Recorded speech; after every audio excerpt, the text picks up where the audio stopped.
शुरुआत करते हैं। तो कल हमने किया था किसी भी स्थिति में, है ना, और किसी भी स्थिति के साथ हमने क्या क्या निकाला था, अक्षय भी निकाल लिया था हमने, साथ में निरक्षय भी निकाल लिया था। ठीक है, तो अब जो अगला टॉपिक है इसका नाम है भाई समविभव पृष्ठ। क्या नाम है? और ये ऐसी बात नहीं, आप लोगों ने पढ़ा भी होगा पहले। ठीक है, पढ़ा है ना? पढ़ा है कि ना, या फिर पढ़ा नहीं इस टॉपिक के बारे में आपने? इक्वी पोटेंशियल सरफेस बोलते हैं इसको। पढ़ा है? चलो बताओ इसके बारे में क्या है।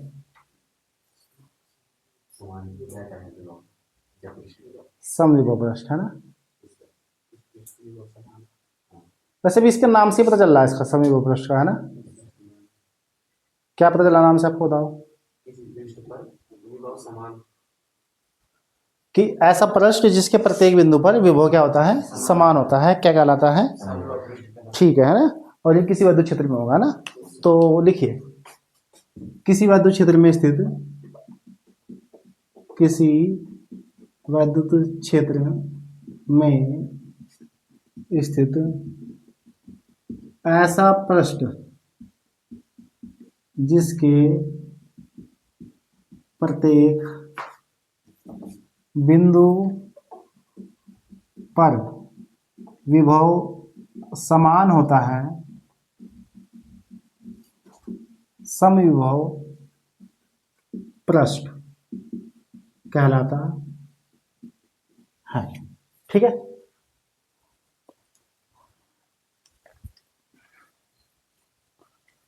फिर एक बात नहीं, देखो, चूंकि समविभव पृष्ठ के प्रत्येक बिंदु पर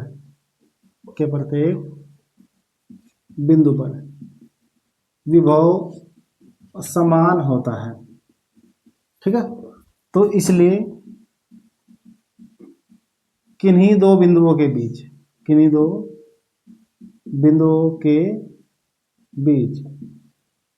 विभवांतर शून्य होता है। विभवांतर कितना होगा भाई? शून्य होगा। कैसे? देखो, देख, डेल्टा वी बराबर क्या होगा formula? V A minus V B. और कोई भी बिंदु हो सब पर क्या है, सेम है ना, वी माइनस वी। तो वी माइनस वी का मतलब क्या बचेगा? जीरो। तो विभवांतर कैसे शून्य होगा? ठीक है, समझ गए।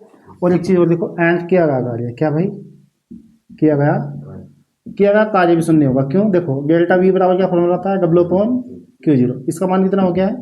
जीरो। अब अपॉन, तो डब्ल्यू का मान भी कितना आ जाएगा? जीरो। तो क्या बात स्पष्ट हुई है कि कार्य भी क्या हो जाएगा? शून्य हो जाएगा। ठीक है, तो ये भी बात लिख दो, क्योंकि 3-4 पॉइंट है, कोई सा भी आ सकता है ऑप्शन में। तथा किया गया कार्य भी क्या होता है? शून्य होता है। किया गया कार्य भी कितना होता है? शून्य होता है ना? एक बात ये भी लिख दो साथ साथ में। और एक बात और लिखो, ये है जो मेन बात है कि समविभव पृष्ठ के प्रत्येक बिंदु पर विद्युत बल रेखाएं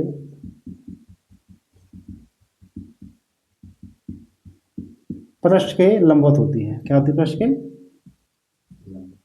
लंबवत होती है। ठीक है, तो ये 2-3 चीज है इसमें जो मेन है, कि एक तो मतलब क्या होता है क्या नहीं।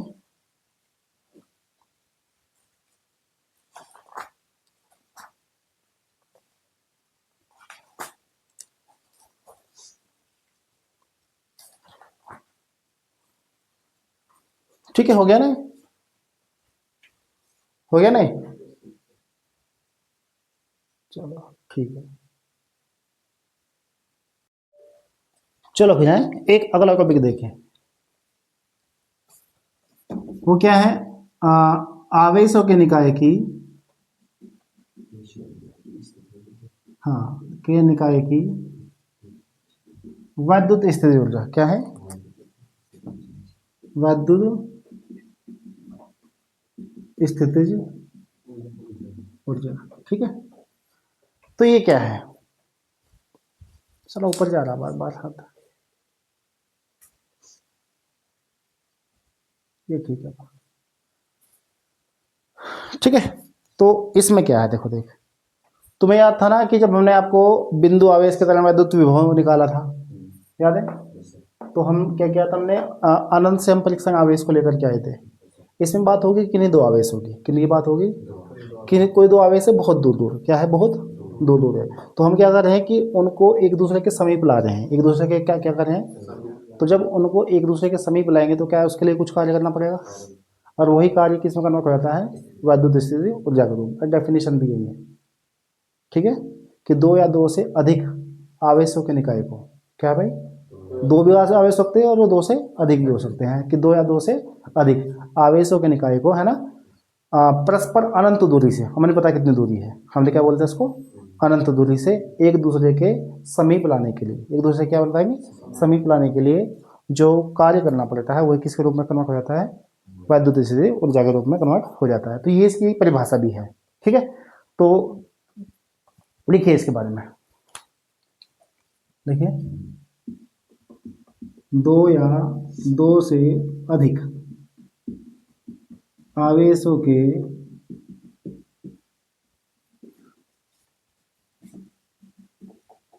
निकाय में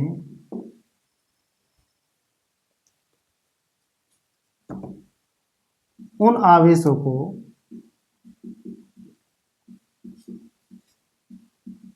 अनंत से एक दूसरे के समीप लाने के लिए जो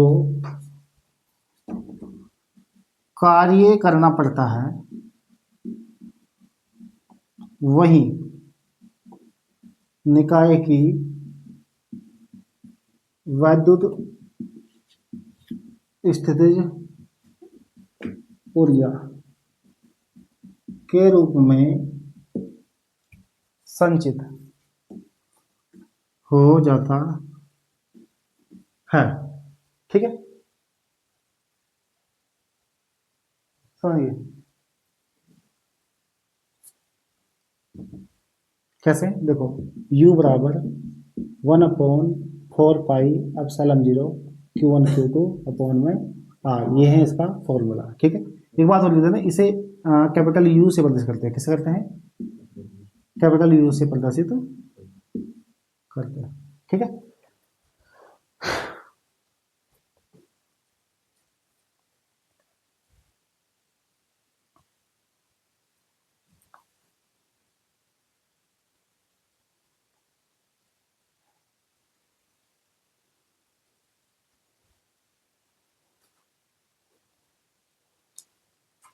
हो गया, तो ये तो इसकी परिभाषा है थोड़ी सिंपल सी। और यहाँ पे इसमें आवेश एक या मतलब दो या दो से अधिक भी हो सकते हैं, Q1 Q2 Q3 भी हो सकता है, कुछ पता नहीं है ना, निकाय का मतलब क्या है, दो भी हो सकते हैं, तीन भी हो सकते हैं, चार भी हो सकते हैं, ठीक है, वो उसी के बेस पे होंगे। तो ये तो परिभाषा लिख लो खाली, इसकी परिभाषा तो होगी ना इसकी।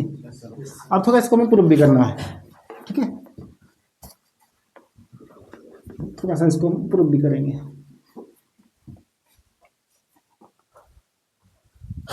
देखिए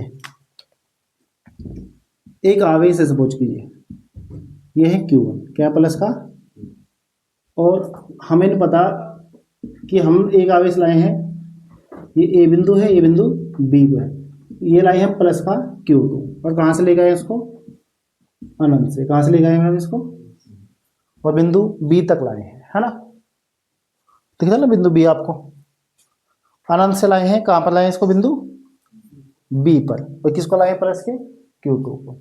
तो बस थोड़ा सा ये डेफिनेशन देनी है आपको, और कुछ नहीं देना इसमें फालतू का, इधर तो ई वेक्टर होगा क्योंकि प्लस का आवेश है ना।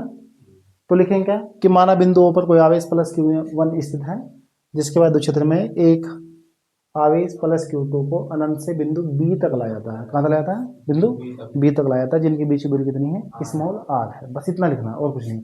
एक बात और लिखनी है, जिसके लिए W कार्य करना पड़ता है, ये बात भी लिखनी है, ठीक है। पहले चित्र बना लो आप, किस तरीके से बताओ, माना बिंदु O पर कोई आवेश, बताओ, हाँ, माना बिंदु O नहीं है, A है ना, पर कोई आवेश प्लस Q1 स्थित है, ठीक है, जिसके विद्युत क्षेत्र में एक आवेश प्लस Q2 को अनंत से बिंदु B तक लाया जाता है, जिसके लिए W कार्य करना पड़ता है। बस इतना लिख दो। और इनके बीच की दूरी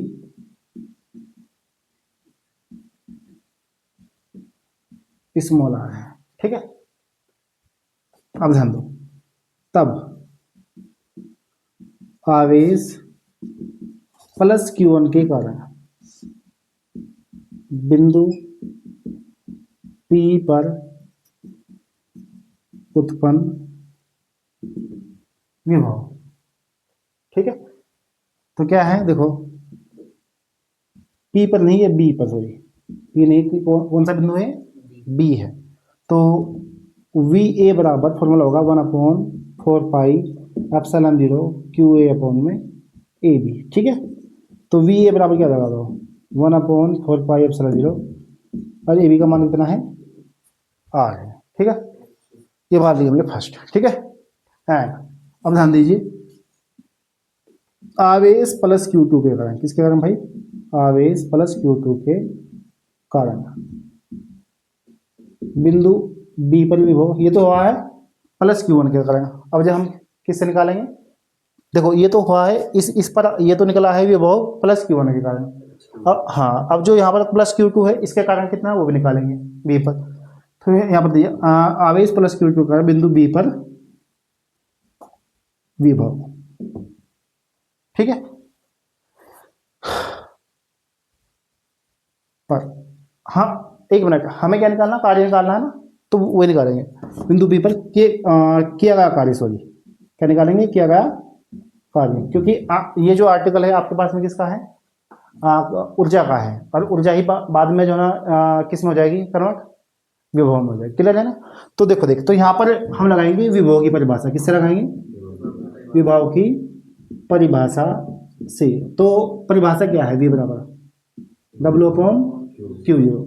तो VA है यहाँ पर W, और Q0 की जगह कौन सा आया है, Q2 आया है, ठीक है। तो VA का मान रखो पहले, क्या है, ये रहा 1/4πε0 Q1 अपॉन में R, ये तो है। अब बराबर क्या है, W अपॉन में Q2, ठीक है। तो W के बराबर क्या जाता हो, 1/4πε0 Q1 Q2 और अपॉन में R, ठीक है। पक्का हो गया। फिर बाद में लिख देना, चूंकि किया गया कार्य, क्या लिखेंगे, किया गया कार्य वैद्युत स्थितिज ऊर्जा, क्या लिखेंगे, वैद्युत स्थितिज ऊर्जा के रूप में संचित हो जाती है, ठीक है, नहीं जाता है। तो इसलिए U के बराबर क्या जाएगा आपका, W। तो U बराबर हो गया आपके पास में 1/4πε0 Q1 Q2 अपॉन में R। ये बात क्लियर है।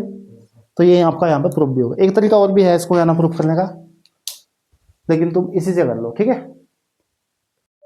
चलिए फिर, हाँ, तो पहले हमने अभी तक क्या क्या किया था, एक तो की थी हमने स्थितिज ऊर्जा, याद है ना।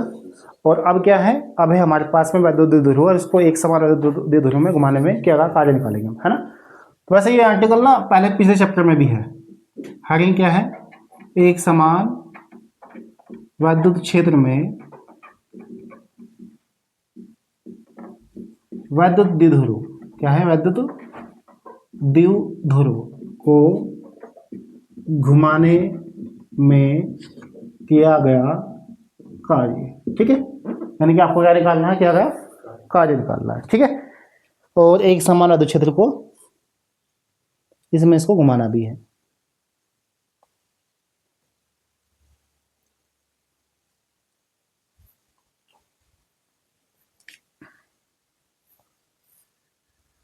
ठीक है। अब देखो इसका पहले चित्र बना लेते हैं, है ना। तो देखिए एक समान विद्युत क्षेत्र पढ़ा है इसके बारे में। वैद्युत बल रेखाओं का एक चौथा गुण भी है कि एक दूसरे के समांतर और बराबर दूरी पर स्थित वैद्युत बल रेखाएं एक समान विद्युत क्षेत्र को दर्शाती है ना। तो एक समान विद्युत क्षेत्र क्या कैसे बनता है, सबको पता है कि ये ऐसे बनता है। कैसे? इस तरीके से, ठीक है ना। 4 लाइन दिखाओ बहुत है, वैसे तो आप कितनी भी दिखा सकते हैं, ठीक है ना। इसके बीच में एक द्विध्रुव बना लीजिए आप, ये वाला ऐसे करके, एक इस पोजीशन पे है, एक इस पोजीशन पे, और ये दिखाएंगे आप इस पोजीशन पे। 3 पोजीशन दिखाएंगे इसकी आप। और बहुत छोटा छोटा बनाना, बारीक सही, ज़्यादा बड़ा मत बनाना, तो फिर दिक्कत आएगी। ये क्या बराबर,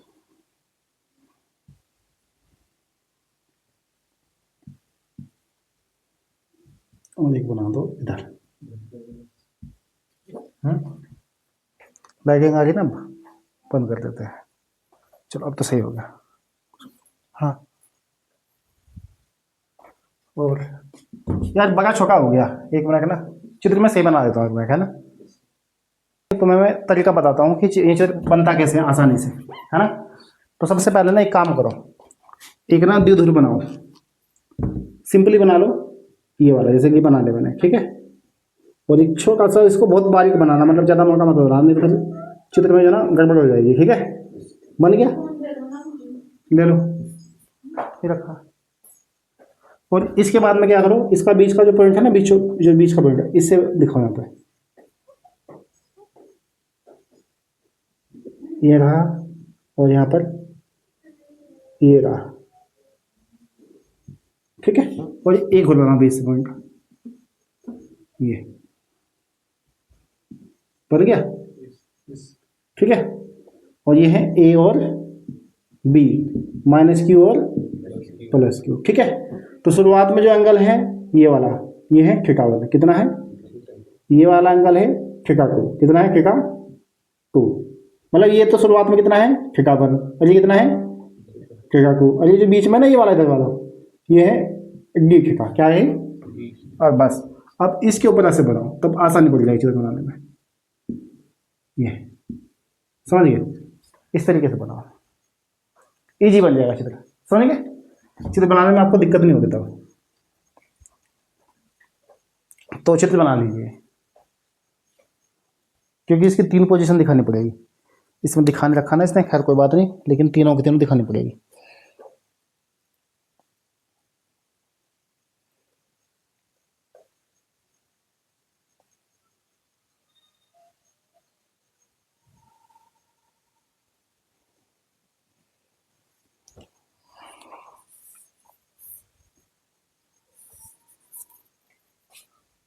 θ1 θ2 कहाँ पर है ना, इस वाले से यहाँ के बीच का भी तो है θ1, और इस वाले से इसके बीच का है θ2, और इन दोनों के बीच के लास्ट वालों के ये है d θ। बस समझ गए। अब तो कोई दिक्कत, देखो यहाँ से लेके यहाँ के बीच, इन दोनों के बीच का तो एंगल क्या है θ1, और यहाँ से लेके यहाँ तक θ2 है, और इन दोनों के बीच का लास्ट का ये है d θ। अब तो समझ गए ना। अब बनाओ ठीक से,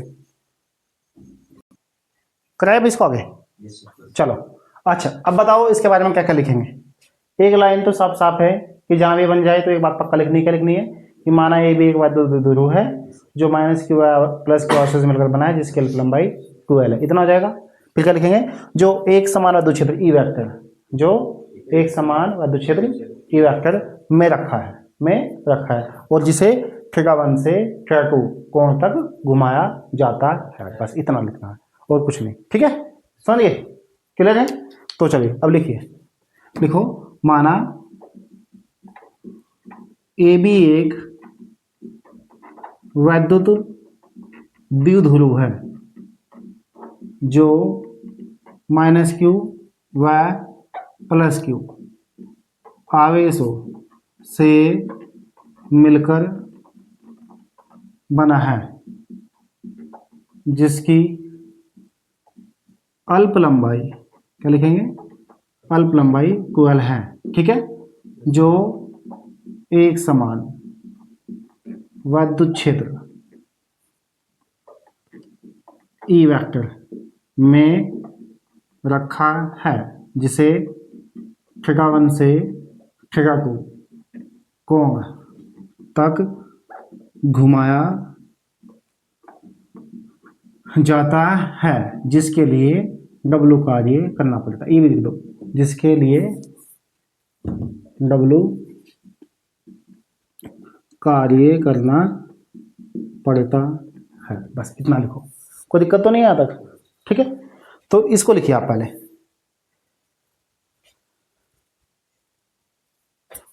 तो आपको क्या निकालना है, कार्य। और कार्य का फॉर्मूला जब आपको बता द्विध्रुव है तो इसमें दो चीज निकल जाएगी। एक तो निकल जाएगा द्विध्रुव आघूर्ण, तो आपको पता ही क्या होता है, P बराबर Q इंटू 2L। और एक निकालेंगे प्रत्यानयन बल आघूर्ण, पता था ना पीछे, हाँ पहले वाले चैप्टर में पता था, को बराबर PE sin थीटा। क्या पता था, P sin थीटा, ठीक है, याद करो थोड़ा बहुत है ना, है ना। को बराबर PE sin थीटा पहले चैप्टर में था, सिद्ध भी हो रखा वहाँ पे, वो भी सेम ऐसे ही हुआ था, कुछ कुछ याद होगा तो, है ना। पर थोड़ा सा उसका चित्र अलग था, ठीक है, समझ गए। अच्छा, इसके बाद में फिर क्या है, और आपको निकालना कार्य, और ये है फिर लगेगा इसमें कक्षा 11 का फॉर्मूला। कार्य बराबर एक फॉर्मूला है, बल गुणा कोणीय विस्थापन। क्या होता है, बल गुणा कोणीय विस्थापन, बल आघूर्ण और गुणा क्या आएगा, कोणीय विस्थापन। और कोणीय विस्थापन यहाँ पे क्या है, थीटा है, सीधी सी बात है। तो पहले आपको दोनों चीज निकालनी पड़ेगी, है ना। तो बस एक बात लिखेंगे, तब चित्रानुसार क्या लिखेंगे, तब अनुसार, है ना। यहाँ पे क्या लिखेंगे, द्विध्रुव का वैद्युत द्विध्रुव, सॉरी वैद्युत द्विध्रुव का द्विध्रुव आघूर्ण। कौन सा आघूर्ण भाई, द्विध्रुव आघूर्ण। क्या आता है, P बराबर Q इंटू 2L, ठीक है। एंड एक निकालो प्रत्यानयन बल आघूर्ण। क्या जी, प्रत्यानयन बल आघूर्ण। ये क्या आता है, ये भी आप लोगों ने पढ़ाई है पिछले चैप्टर में, को बराबर PE sin थीटा। ये कहाँ से आया है, देखो ये हम पिछले चैप्टर में सिद्ध कर चुके हैं। तभी तो मैं कहता हूँ कि भाई पिछले चैप्टर का कुछ तो इसमें इस्तेमाल होगा ही ना, है ना। तो ये वही है पीछे से मैंने पढ़ा है, ठीक है। हाँ, प्रत्यानयन बल आघूर्ण है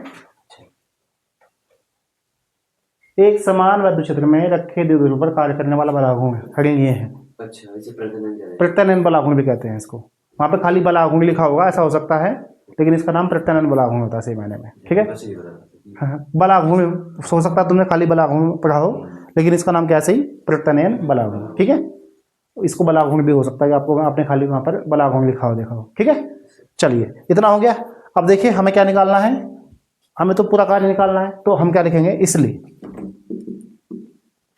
द्विध्रुव को, किसको भाई, द्विध्रुव को अल्प कोण, कितना कोण भाई, अल्प कोण कितना है, डी थीटा। कौन सा है, डी थीटा। घुमाने में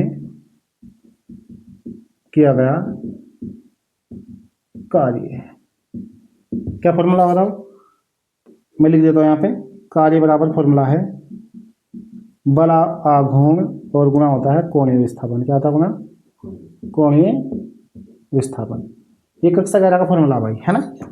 तो डी डब्ल्यू बराबर होगा 2 इंटू में डी थीटा, क्योंकि कोण पर डी लगा है ना, तो ये भी क्या हो जाएगा, डी ही हो जाएगा। दिख रहा है ना नीचे का, सही सही दिख रहा है, कोई दिक्कत नहीं, चल जाएगा ना। तो अब ध्यान दीजिए, हो गया, कोई दिक्कत तो नहीं यहाँ पे। अब देखो थोड़ा, पहले देख लो इसको, डी डब्ल्यू टो का मान कितना है, ये रहा, कितना मान है टो का, पी साइन थीटा और इंटू में डी थीटा, हो गया। लेकिन आपने कितने एंगल से कितने आपने घुमाया, थीटा 1 से थीटा 2 तक, क्या कहाँ पे घुमा दिया आपने, इसलिए कोण क्या लिखेंगे, थीटा 1 से थीटा 2 तक के लिए, ओके।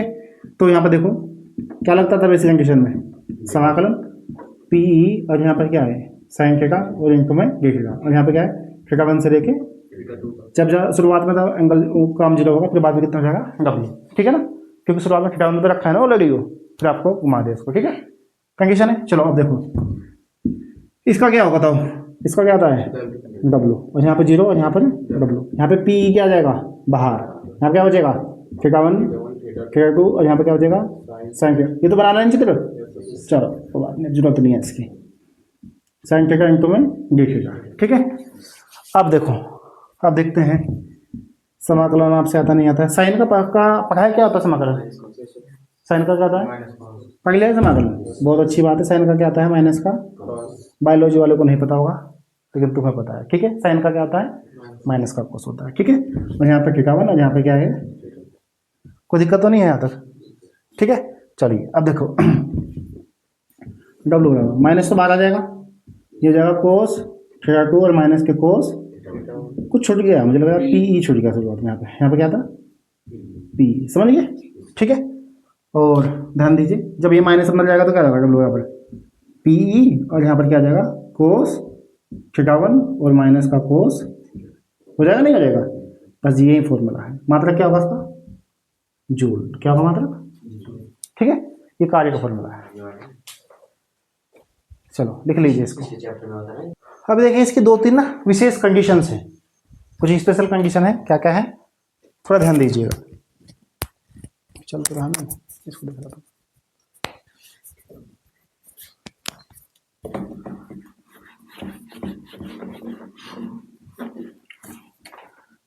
तो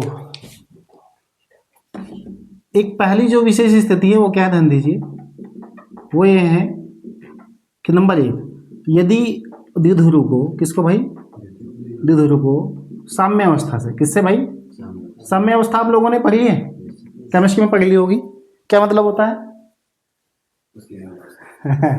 साम्य अवस्था से थीटा कोण तक घुमाया जाए, कहाँ तक घुमाया जाए, थीटा कोण तक घुमाया जाए तो साम्य अवस्था होती है रेस्ट पोजीशन, क्या होती है जब वो, क्या बोलते हैं उसको, विराम अवस्था में होता है प्रकार से, है ना, यानी कि वो विद्युत क्षेत्र के क्या है, समांतर है। जब समांतर है तो थीटा 1 की वैल्यू कितनी हो जाएगी 0 की जाएगी, और थीटा 2 कितनी हो जाएगी, कहाँ तक घुमा गया है थीटा 2, समझ गए।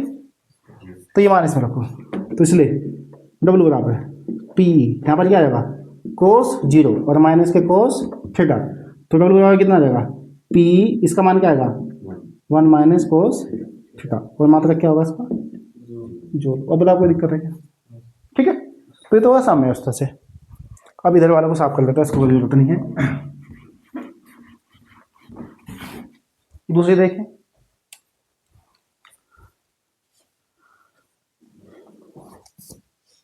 एक 90 तक है, एक 180 तक है, ठीक है।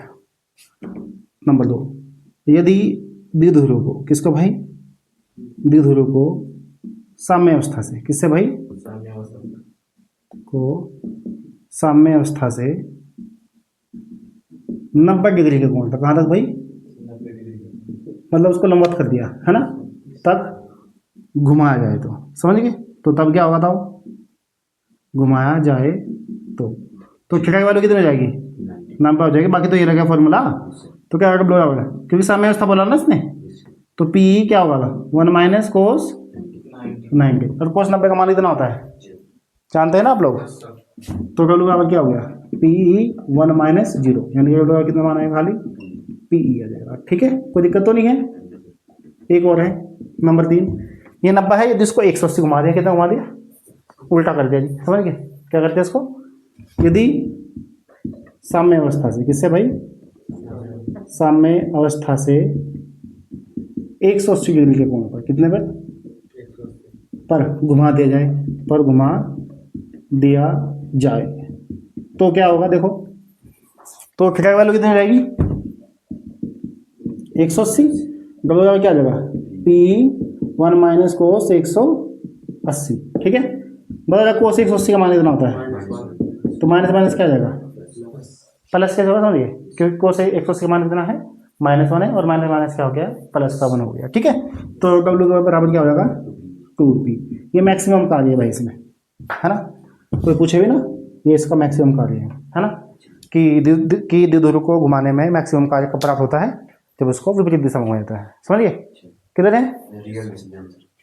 रियल में समझो मतलब ये द्विध्रुव है, तो यहाँ पर कितना कार्य हुआ, यहाँ पर कितना कार्य हुआ, यहाँ पर कितना होगा, यहाँ पर, मतलब पूरा एक चक्कर लगा सकते हैं ना। अगर उसने पूछा कि इस पूरे एक चक्कर में मैक्सिमम कार्य कब प्राप्त होगा, तो कब होगा आपको प्राप्त, 90 पर तो सिर्फ पी ही मिला है, कितना मिला 90 पर पी, और यहाँ पर कितना मिल गया 2p, समझ गए। तो मैक्सिमम कहाँ मिल रहा है 90 पे, और यहाँ पर घुमाएंगे 270 पे, 270 पे फिर कोस 0 हो जाएगा, उसका मान फिर से कितना आएगा 1 आएगा, 1 माइनस 1 क्या आ जाएगा 0 हो जाएगा, तब कार्य कितना हो जाएगा, नहीं समझे। अगर यहाँ पे इसको 270 घुमाएंगे तो कोस कितना आ जाएगा 270, और कोस 270 का मान कितना होता है?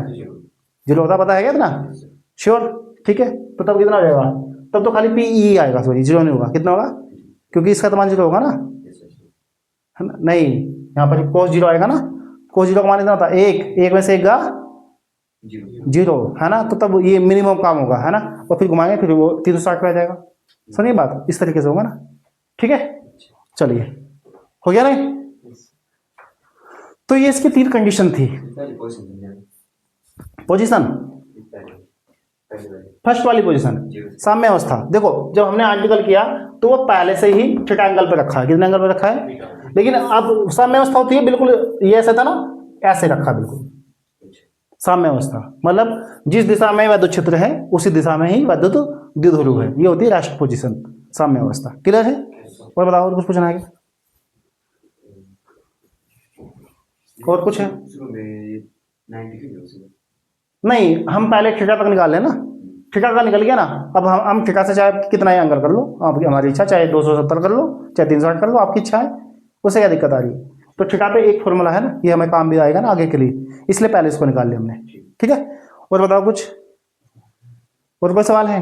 नहीं? चलिए, अब देखिए, जो मैंने ये करवा क्यों यहाँ पर, हो सकता है कि मैंने पहले भी करवा हो, मैंने करवा क्योंकि जो अगला टॉपिक है ना वो आपके सिलेबस में है।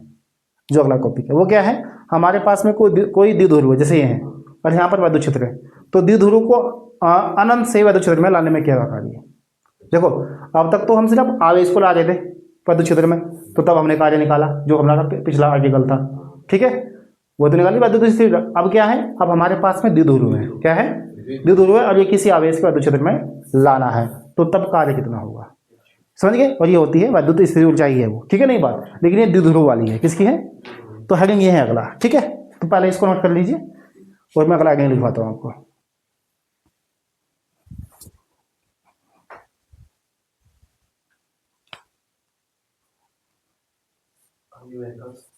नहीं, एक आर्टिकल और है बस, ठीक है, जो मैंने बताया आपको, फिर उसके बाद में इसका न्यूमेरिकल चल जाएगा, ठीक है। चलिए, सवाल है क्या? हेडिंग लिखिए आप लोग, वैद्युत क्षेत्र में स्थित, हेडिंग ये है, वैद्युत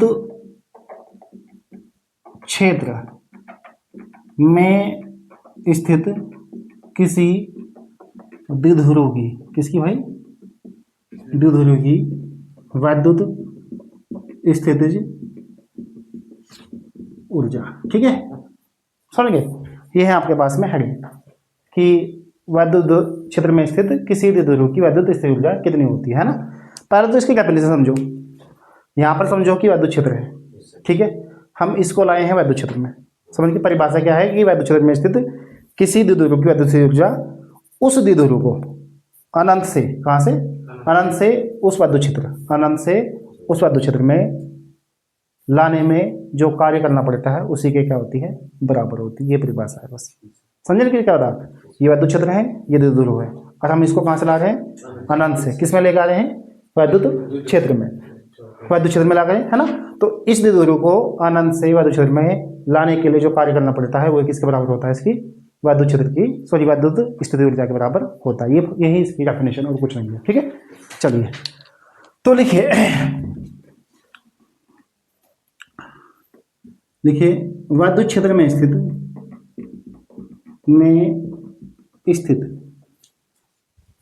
किसी वैद्युत द्विध्रुव की, किसी वैद्युत द्विध्रुव की स्थितिज ऊर्जा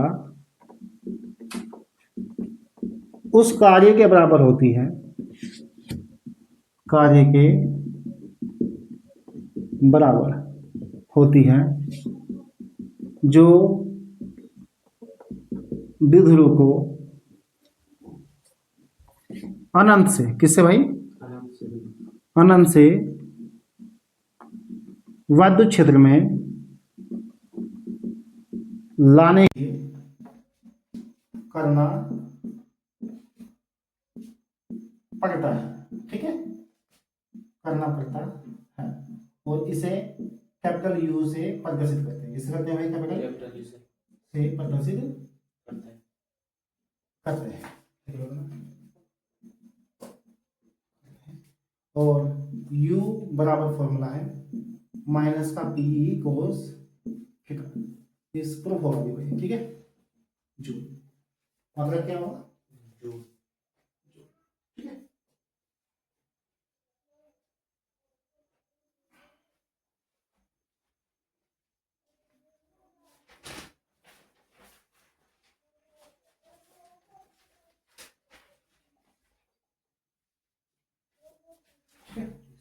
ओके, आर्टिकल अलग है ना पिछले वाले से, वो तो घुमाने में क्या क्या कार्य था, और ये क्या है इसको अनंत से ला दें। तो देखो क्या करता है, एक पहला तो द्विध्रुव बना लो छोटा सा, ज्यादा बड़ा मत बनाना, बहुत छोटा सा बनाना, इतना सा, ठीक है। ए और बी, माइनस क्यू और प्लस क्यू, ठीक है। और ये रहा आपका,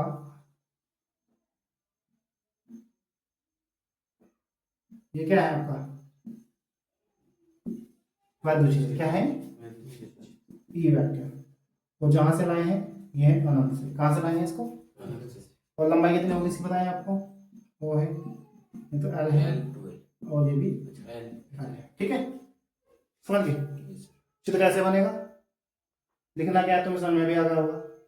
क्या लिखेंगे, माना ए बी इक्वल दूर है, जो माइनस के ऊपर प्लस के वो तो लिखेंगे, दो लाइन तो आनी होनी है, ठीक है। फिर क्या आगे, जिसे जिसे अनंत से वैद्युत क्षेत्र ई वेक्टर में लाया गया है, जिसके लिए W बार करना, बस इतना लिखें, फालतू कुछ नहीं लिखें, ठीक है। चलिए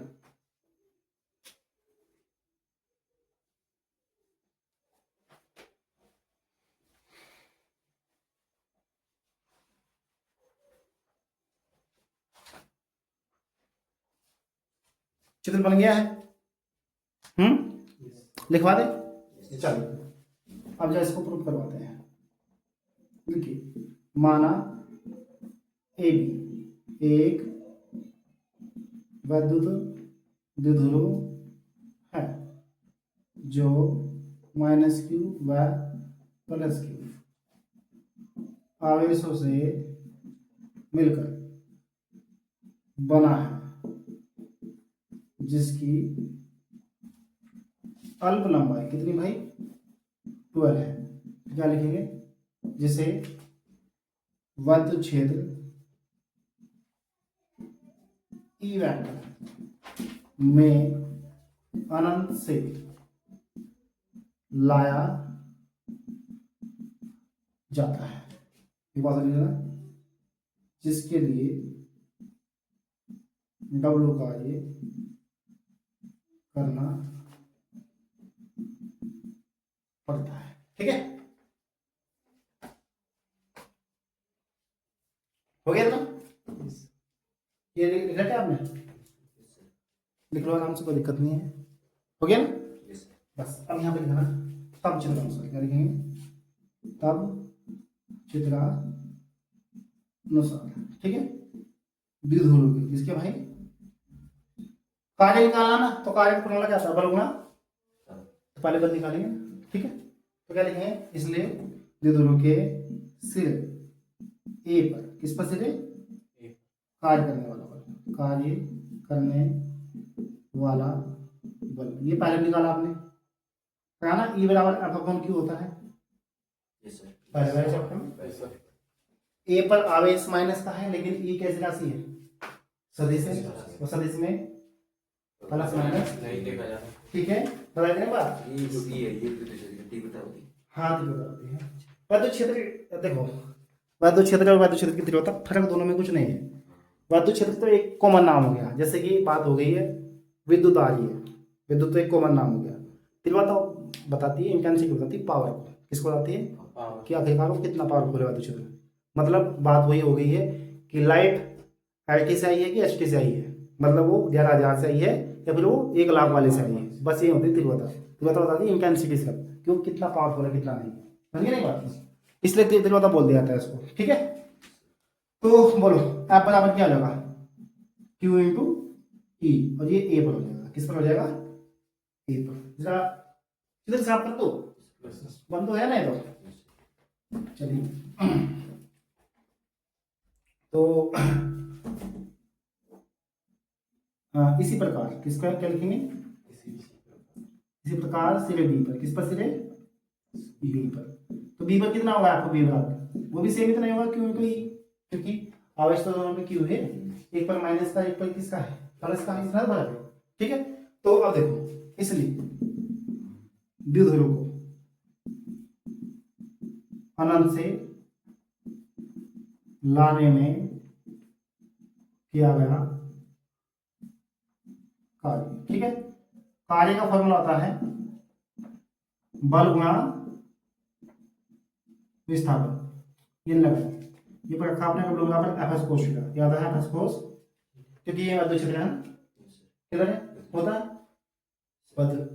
कई बार एफएस आता है, कई बार एफडी ये लिख दो, एस भी विस्थापन होता है, डी भी विस्थापन होता है, चाहे आप डी लिख दो, ऐसी बात है, तो लोग इससे क्या फर्क पड़ जाएगा, चाहे आप डी कोस थीटा लिख दो, विस्थापन है ना, विस्थापन चाहे आप डी से वो कर लो, आप गिनो चाहे ऐसे करें, आपकी इच्छा है, इससे कोई दिक्कत नहीं है। ठीक है, चलिए ये तो फॉर्मूला आपने पढ़ा है कक्षा 11 का फॉर्मूला है। ठीक है, चलिए अब डब्ल्यू बराबर कार्य बल कोई सा एक ले लो दोनों में से, चाहे एफ ले लो चाहे एफ डी, क्योंकि दोनों में सेम बल लगा है, तो कौन सा लेंगे, कोई सा ले लो, दोनों सेम। ठीक है, क्या आएगा आपके पास में क्यू। ठीक है, डी के मान कितना है, डी है उसकी द्विध्रुव की लंबाई, कितनी लंबाई है द्विध्रुव की, क्या है 4, कितनी है कोस, थीटा की वैल्यू कितनी आएगी, क्योंकि ये मध्य क्षेत्र इधर को है और ये इधर को आ रहा है, तो एंगल कितना जाएगा 180। पक्की बात है, कितना जाएगा 180। तो डब्ल्यू बराबर ये होगा क्यू इंटू 2 है, और साथ में क्या है ई, इसका मान हो गया माइनस का, कितना हो गया माइनस का, डब्ल्यू बराबर ये हो गया पी का मान, किसका मान हो गया बी पक्का, और ये क्या है ई, और ये माइनस वन, तो माइनस कितना आ जाएगा शुरू में जाएगा, कितना जाएगा माइनस, पक्का ना। और फिर इसमें एक बात क्या बताइए कि क्या कार्य किस रूप में संचित हो जाता है, वैद्युत से ऊर्जा के रूप में। ठीक है, पहले इसको यहाँ तक लिखो, फिर मैं आगे बताता हूँ इसमें क्या होगा। ठीक है, करवाएं, चलो अब देखो इससे आगे क्या होगा, है ना, यहाँ तक तो कोई दिक्कत नहीं है।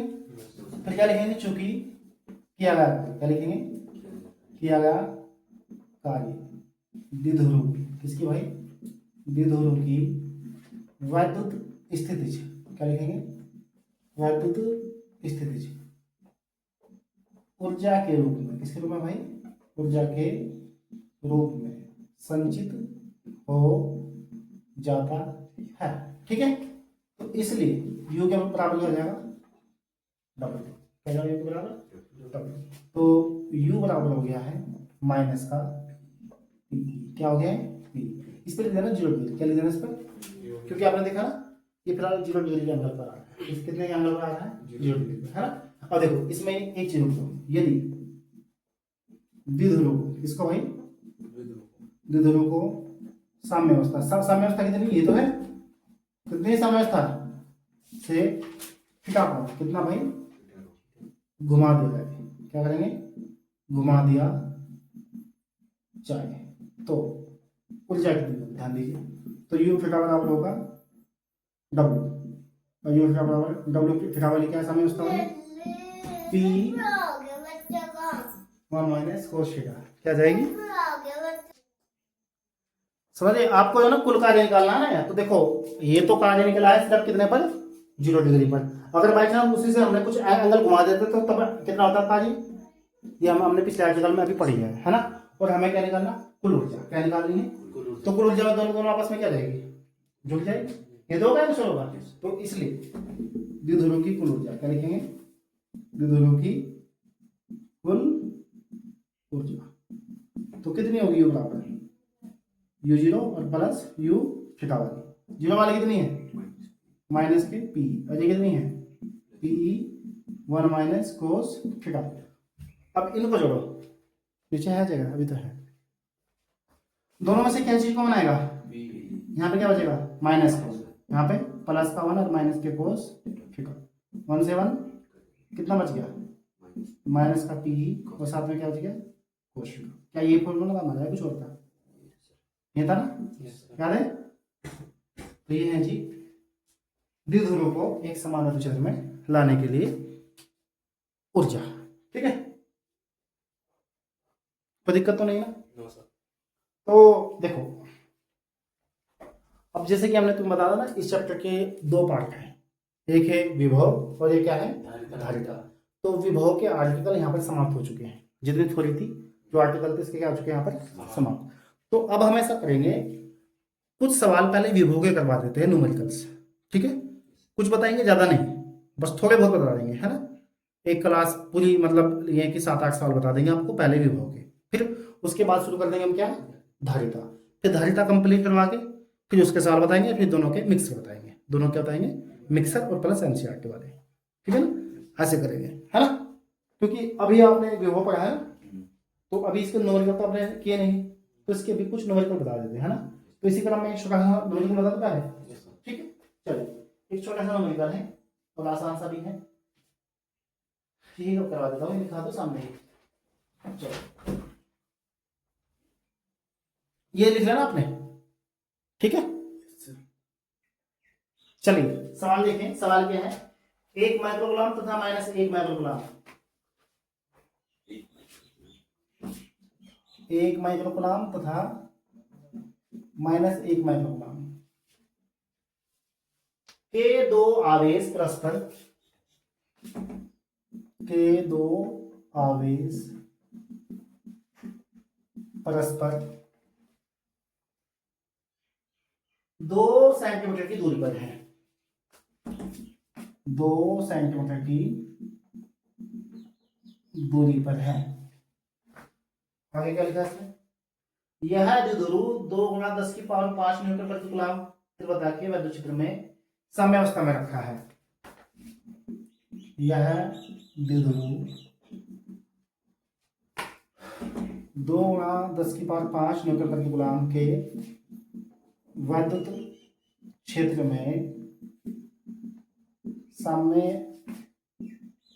अवस्था में रखा है।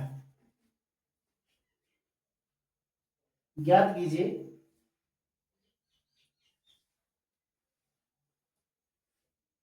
पहला है द्विध्रुव को साम्य अवस्था से 60 डिग्री, ज्ञात कीजिए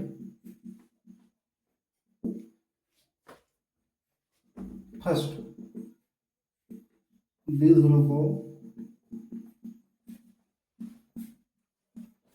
साम्य अवस्था से तक घुमाने में किया गया कार्य, ठीक है। एक तो ये पूछा इसने, सेकंड में क्या पूछा है, अच्छा द्विध्रुव को 60 से 180 तक, ठीक है।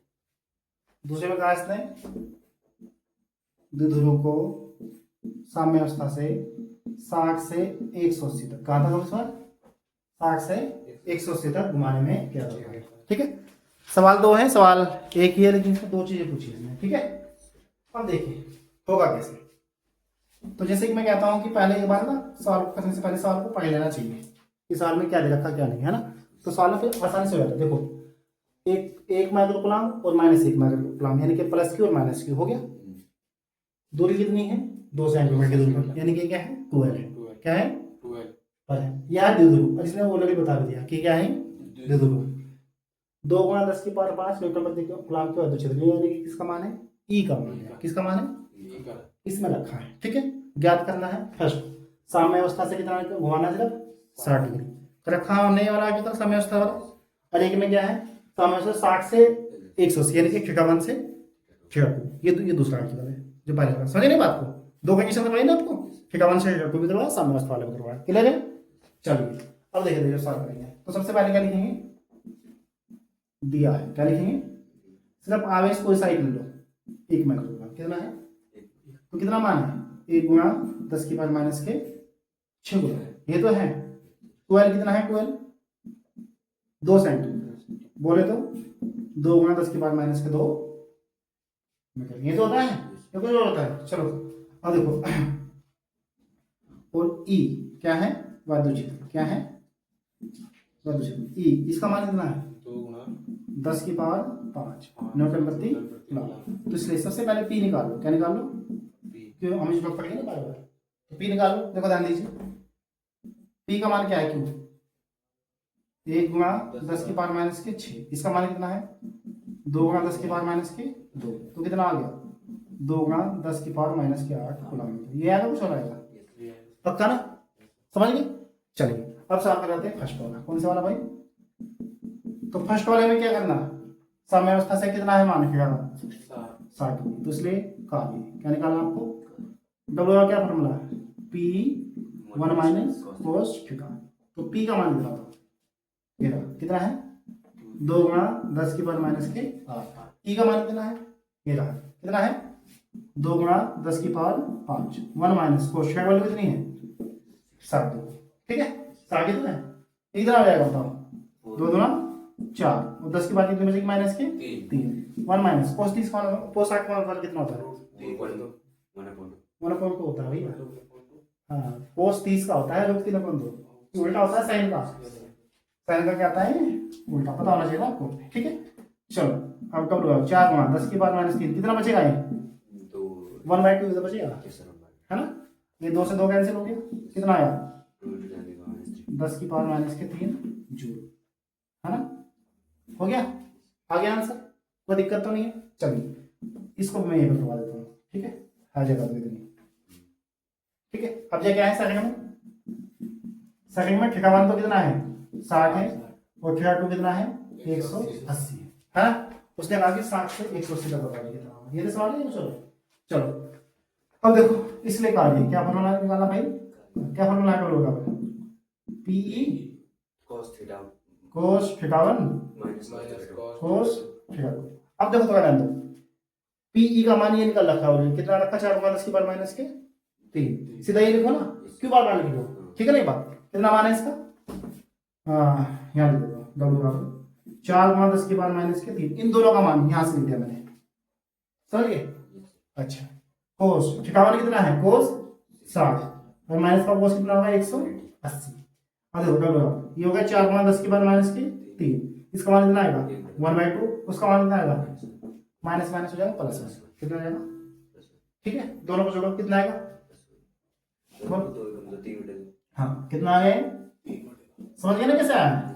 और 2 गुना 4, तो डब्ल्यू कितना होगा? 3 गुना 6, 10 की पावर माइनस 3 जूल। बताओ, साल समझ में आने का कैसा लगा? सब हो गया सवाल है ना? अभी हमने ये आर्टिकल किया, इसके बेस पे हमने क्या क्या सीधा सवाल भी किया है। ठीक है ना? तो